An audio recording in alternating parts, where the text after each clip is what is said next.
How have you positioned yourself, to gain the acceptance, the wide acceptance from Kenyans across all the parts of the country? It goes back to, like, when you say gaining acceptance, it means the one who gets more votes is the one who has been accepted. But one thing we are trying to tell Kenyans, the problem of this approach, we have seen it over 50 years after independence. What have we achieved in having the big 5 tribes in government? Yes. Does it mean an Ogiek, assuming they're 30 in population, that they're few, right? An Ogiek who is brilliant, who is intelligent, who has the desire to serve this country, will never be in position or in position of power or influencing policy. So when we look at this thing, ours is a different approach. Yes, they're the tribes, but what comprises of a tribe?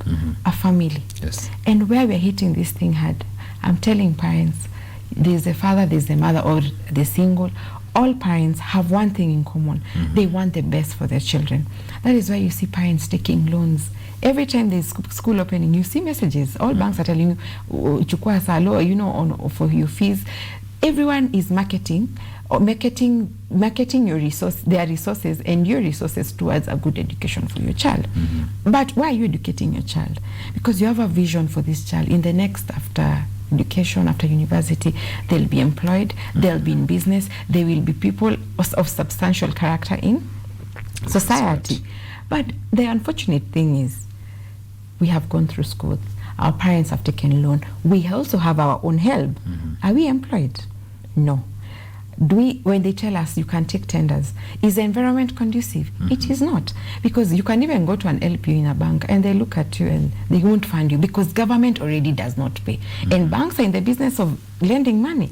So the environment is not good for business and there's no employment. So where does this leave the youth? The youth are so helpless, they're depressed, they're demoralized. Someone who was very bright in school has nothing to do. So there's the ideal part, they start drinking. So what we are telling the parents, we don't care what tribe you come from, but you have one thing in common as a parent. You all have a vision for your children that is to be a very positive, a productive person in society. So focus on that vision, dear parents. I also know all is not lost. Some of my age mates, and I've been there before, when I was running for Wajackoyah, I used to live at home. I have age mates who live at home, and we are saying, parents, it's not lost. Listen to us, listen to our idea, because you are about to drive Kenya in the right direction.